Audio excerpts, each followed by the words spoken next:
আসসালামু আলাইকুম। আমি সাবরিনা ইসলাম। এক আপুর রিকোয়েস্টে আজকে আমি আমার মাস্ক কালেকশনগুলো দেখাচ্ছি।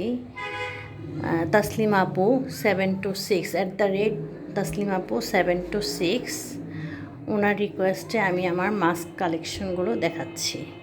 কালো ব্ল্যাকটা হচ্ছে আসলে সব কিছুর সাথে ব্ল্যাকটা ইজিলি পরা যায়, তো এই জন্য আমি ব্ল্যাকটা বেশি প্রেফার করি। যে কোনো ড্রেসের সাথেই আপনি ম্যাচিং না হলে ব্ল্যাক করতে পারবেন। আর আমি বেশ কিছু কালার দেখাবো। ব্ল্যাক, তারপরে হচ্ছে এগুলো হচ্ছে সবই গেঞ্জি কাপড় এবং ফুললি কটন, কমফোর্টেবল। সিনথেটিক আসলে প্রবলেম, সিনথেটিক পরে দেখতে সুন্দর বাট কমফোর্ট না।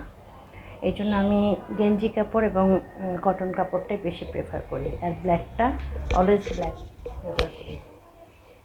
সো আপনারাও, আর আমি অনেকগুলো দেখাবো। ব্ল্যাকের মধ্যে বেশ কিছু আছে, এক একটা এক এক শেপের। আপনারা কানের মধ্যেও আগে পরে নিতে পারেন। এটা হচ্ছে white and black. White and ব্ল্যাকটা হলো তিনভাবে পরা যায়। আমি পিছনে কি রাবার আছে, এটা আপনি ইচ্ছা করলে মাথার উপর দিয়ে মাথায় হ্যাং করতে পারেন অথবা কানে, আর একটু বড় করে এবং ছোট করে সবভাবে ফিক্স করা যায়। এটা বেশি বেশি মানে কমফোর্টেবল।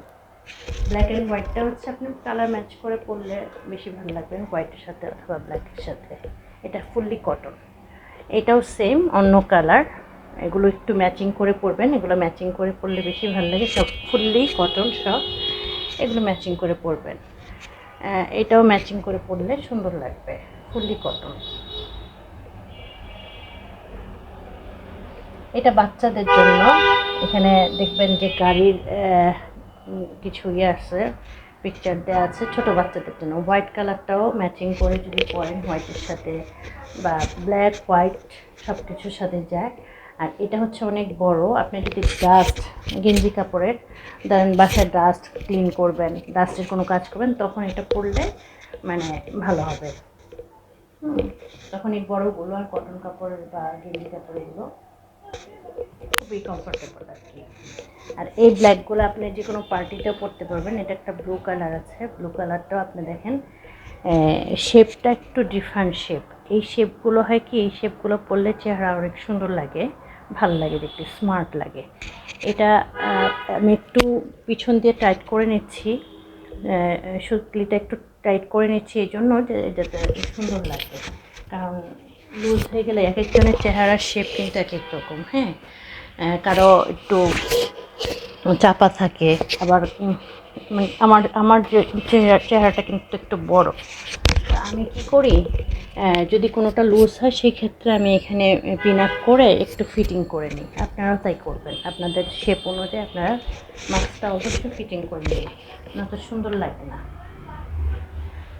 আর আপনি পরে আর মাস্ক যখন পরবেন খুব ইজি কোনো আমরা মাস্ক পরে যদি হিজাব পরতে যাই তাহলে খুব বেশি ক্লামসি বা খুব ক্রিটিক্যালভাবে পরবো না, খুব ইজি পরা যায়। এরকম একটা হিজাব টিউটোরিয়াল দেখাচ্ছি, দেখেন। জাস্ট ওড়নাটা গিট দিয়ে এখানে আগে পরে নিলাম, এখানে গলার মধ্যে সিকিউর করে নিলাম, দেন আমি গিট দিয়ে ওড়নাটা গলায় দিয়ে দিলাম, একদম ইজিভাবে পরলাম। আর তাছাড়া ওইভাবে না পরলেও আপনি দেখেন যে এখন আমি যেভাবে দেখাচ্ছি খুব ইজি করে জাস্ট 3 পিসের ওড়না দিয়ে আপনি হিজাবটা পরে যে কোনো জায়গায় চলে যেতে পারেন। না তো অনেক গরম লাগে, আপনি যখন হিজাবটাকে অনেক বেশি করে পরতে যাবেন তখন হয় কি গরম লাগে। এই জন্য আমি শর্টকাট এই জায়গাটা গলাটা আমি পিন আপ করলাম না, তাহলে বেশি গরম লাগবে। এই জন্য গলায় না করে এই সাইডে পিন আপ করে নিলাম, সাইডে সিকিউর করে নিলাম। সিকিউর করে এখন জাস্ট দুপাট্টাটা জাস্ট পিছনে দিয়ে দিলাম, খুব ইজি করে পরে নিলাম যাতে কমফোর্টেবল লাগে। এবং আমি মাস্ক যদি খুলতে চাই যাতে মানে আমার কাছে ঝামেলা মনে না হয়।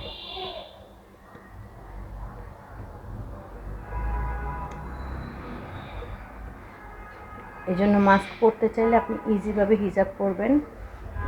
ইজি হিজাব পরলে আপনার জন্য সুবিধা। কটন পরবেন এবং যাতে সুন্দরভাবে লেগে থাকে মানে ফিক্সটা ভালো হয়। আর ব্ল্যাক হইলে বেটার, ব্ল্যাক কালারটা বেটার। গেঞ্জি কাপড় অথবা ফুললি কটন, সিনথেটিক আমি প্রেফার করি না। আর এই টাইপেরটা হলে আপনি ধরেন সুন্দর করে আমি হিজাব পরলাম, পরে জাস্ট পিছন দিয়ে ফিক্স করে নেব। তাহলে হয় কি পিন আপের ঝামেলাটা থাকে না, এগুলো খুব ইজি হয়, আপনি ক্যারি করতে ইজি, কষ্ট কম এবং খাওয়ার সময় ইজিলি খোলা যায়। এই টাইপের হলে আপনি শাড়ির সাথে বা পার্টি হিসাবের সাথে এই টাইপের পরবেন। থ্যাংক ইউ, আসসালামু আলাইকুম।